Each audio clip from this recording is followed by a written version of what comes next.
paz de Cristo Jesus, mais uma vez estamos dando sequência a essa série de estudos do livro de Apocalipse e hoje eu quero tomar por base o mesmo versículo que estou usando desde o início, em Apocalipse capítulo 1, verso 3.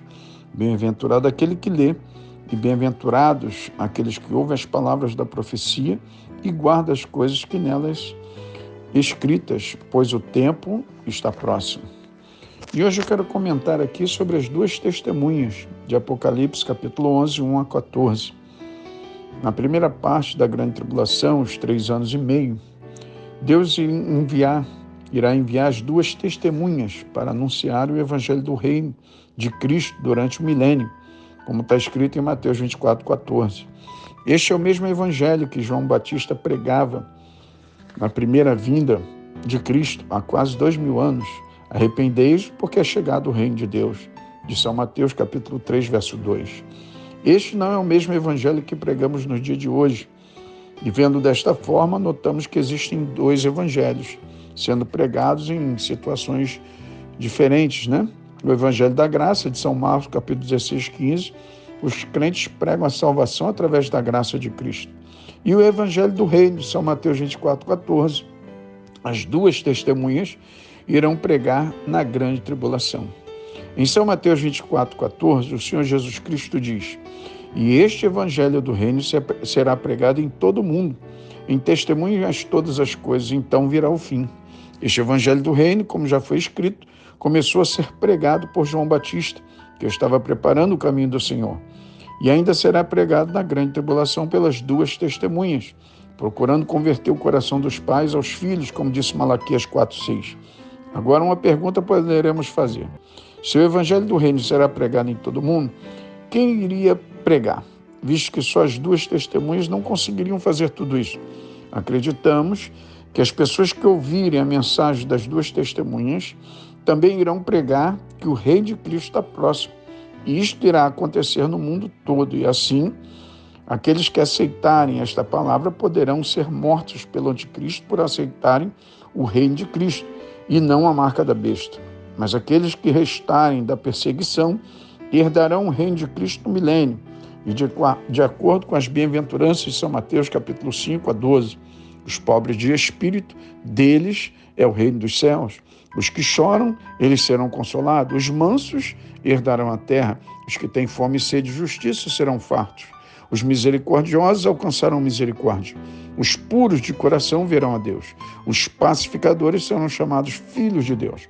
E os que sofrem perseguição por causa da justiça, deles é o reino dos céus. Há quem diga que essas duas testemunhas não são pessoas, e sim uma profecia no sentido alegórico. Mas então por que em Malaquias 4:5 diz que Deus enviará aos judeus um profeta Elias antes que venha o grande e terrível dia do Senhor?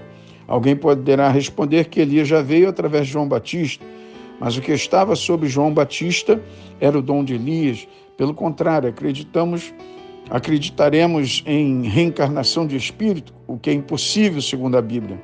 E também o Senhor Jesus afirmou que Elias, que ainda não morreu, virá primeiro para restaurar todas as coisas, São Mateus 17:11. Isto disse o Senhor depois que João morreu.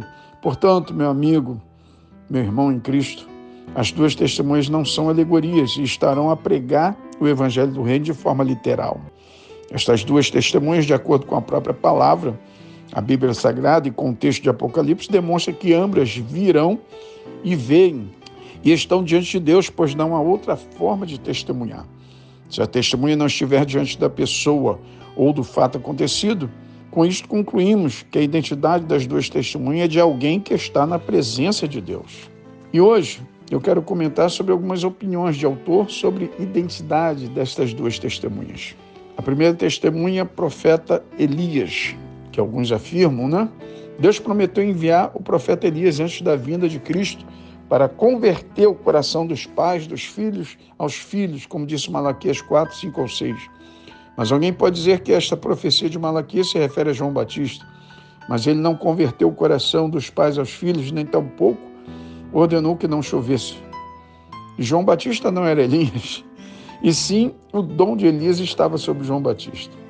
O profeta Elias foi arrebatado em vida, por isso a gente conclui que ele ainda não morreu, segundo Reis 2:11.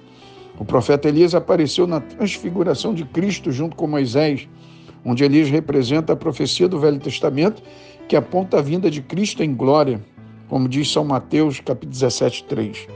O profeta Elias fez muitos milagres que as duas testemunhas irão fazer, como retrata em 2 Reis 1, 10 e 11 e 1 Reis 17, 1.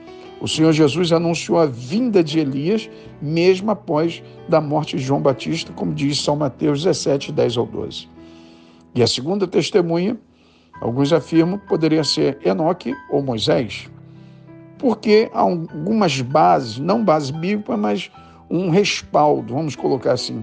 Moisés apareceu na transfiguração de Cristo, assim como Elias, onde Moisés representa a lei no Velho Testamento, São Mateus 17, 3.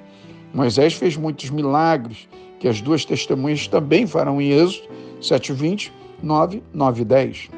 Enoque, assim como Elias, também foi arrebatado e não viu a morte, Gênesis 5, 24. Enoque foi arrebatado antes do dilúvio, assim como Elias foi arrebatado antes do cativeiro babilônico.